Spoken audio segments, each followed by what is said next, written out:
So you're trying to learn Chinese, but you don't know where to start. Well then, let's take a look at these 5 textbooks. With so many books having their own individual advantages, how can I pick what's best? Well, after years of learning Chinese, I've narrowed down my options based on ease of understanding and clarity. Depending on your current situation and your level of Chinese, this is what I would recommend for you to use. First of all, if you're just starting out and you're completely new, I have 2 recommendations for you.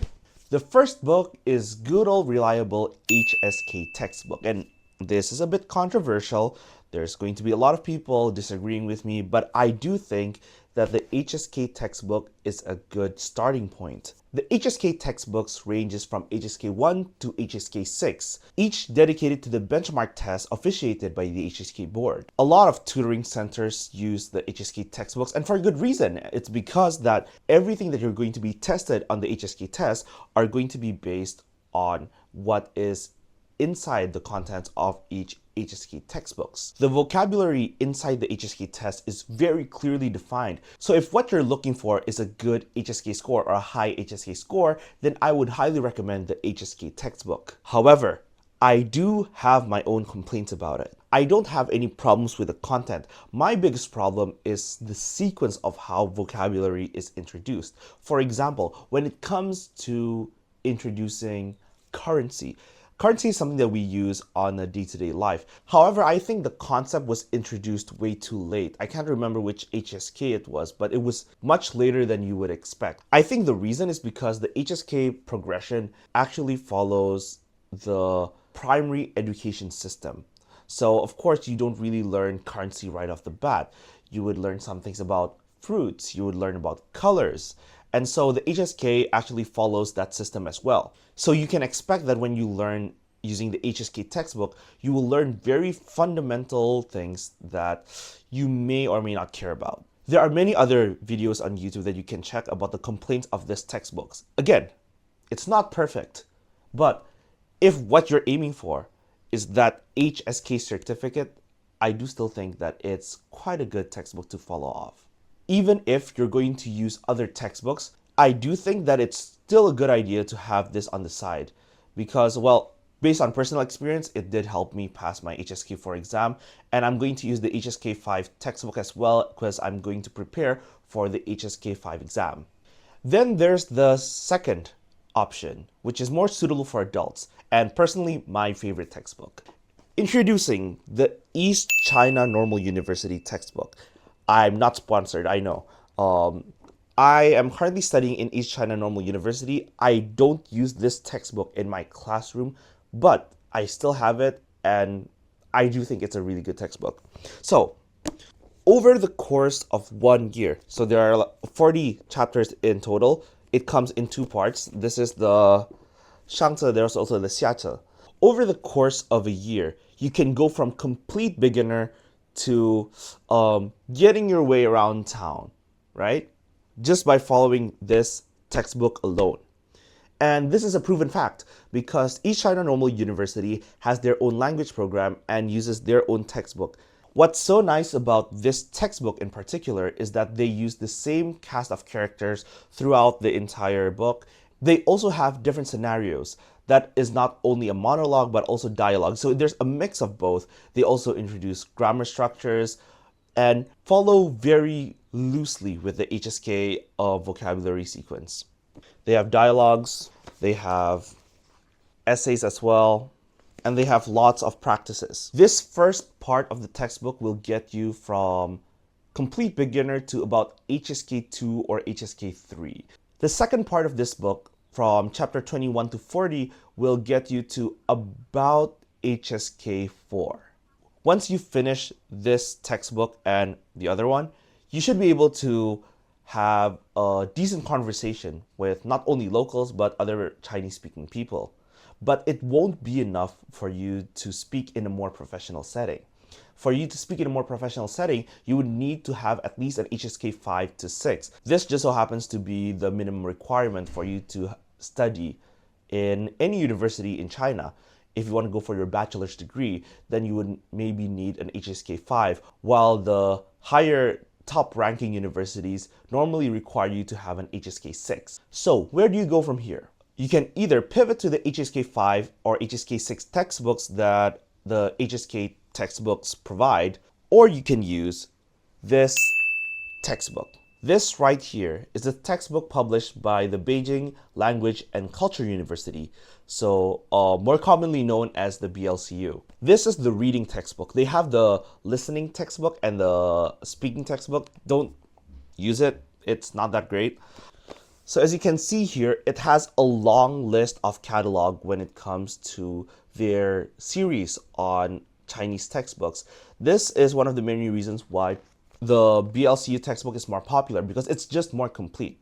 It also more or less follows the HSK curriculum. It is not jarring to look at, meaning that it doesn't have that many poppy colors, which I personally really like. And it's like a good middle ground between the ECNU textbook and the HSK textbook, because it balances out. It has the completeness of the HSK textbook, and it has the approach of the ECNU textbook.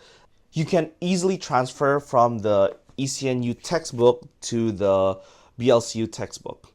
No problem. You can also just start from the bottom up using this line of series of that BLCU textbook. What I like most about the BLCU textbook is they tackle more modern subjects and are way more engaging. However, what the HSK textbook does better is that it has lots of short essays within one textbook.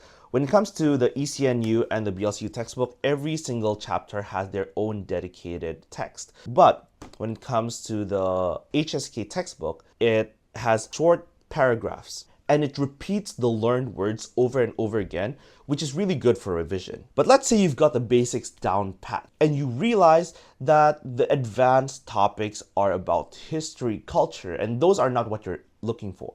Right? That's completely fine, because if your current level is about HSK 4 to 5, then I have another recommendation for you. I would like to introduce to you my favorite business Chinese textbook to date, a practical business Chinese reader.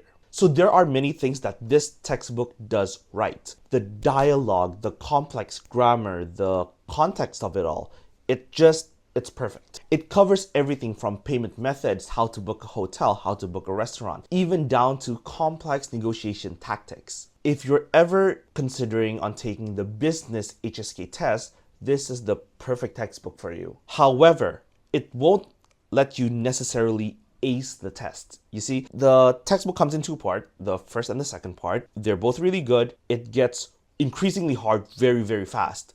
So, the first part of the textbook, you might want to have HSK 4. The second part, it's better for you to have HSK 5. But it's still not entirely complete. If you want to really ace the test, I would like to recommend another BLCU textbook. I'm not sponsored. I wish I'm sponsored. Their business Chinese textbooks is very good. They are formatted in a very similar way. I do think that their business Chinese textbooks have more advanced vocabulary, ones that you don't necessarily use unless you're writing about it. You can also consider this a bonus textbook for you. The final textbook that you can consider is not that I can really recommend. I did say I'm going to recommend 5 textbooks, but this one is a very special case. This textbook is called the ZhongWen Textbook. So I'll show you what the contents of the textbook looks like. This is the first volume of the textbook. Interesting, isn't it? There are not many words or explanation. This is because these are made for Chinese immigrants who want to teach their children how to read and write in Chinese. If you are a first or second generation Chinese speaking immigrant, you would already speak Chinese in your household. The biggest problem is you may not be able to write properly, or you may not know how to read properly unless there's pinyin, right? This textbook helps you learn Chinese the more local way. It helps you build your understanding of Chinese not just as a learned language, but language as a literature. You don't just memorize individual vocabulary. You need to understand what the radicals are, how they came to be, and how the meaning is built from the combination of them. I asked my Chinese speaking friends, like, what do they think of this textbook in particular? And they said that, yeah, that's how I learn Chinese. This reply is neither a good or bad sign. This is just an alternative on a learning method that you may want to adopt. The The learning curve is very, very steep. It's not easy at all, especially if you don't have a mentor next to you. However, this is a good reference if you want to dig deeper into learning Chinese and have a more holistic understanding instead of just memorizing the words. This textbook ranges from a first grade to a sixth grade level Chinese. This should not be confused with the HSK level. You see, HSK 4 doesn't mean fourth grade level. No, if anything, fourth grade level is HSK 7, 8, 9. If you want to give this a try and learn it by yourself, unless you're HSK 5, then I would not recommend this at all. But if you are, then go ahead. So those are the 5 textbooks. They have their own advantages, they have their own drawbacks. But really, none of them are comparable to one another. I hope this video encourages you to start learning Chinese. If you have any more questions or any recommendations of other textbooks that you would like me to review, write them in the comments below. I'll do my best to get through all of them. Like and subscribe if you find this useful, and I'll see you in the next video. Bye-bye.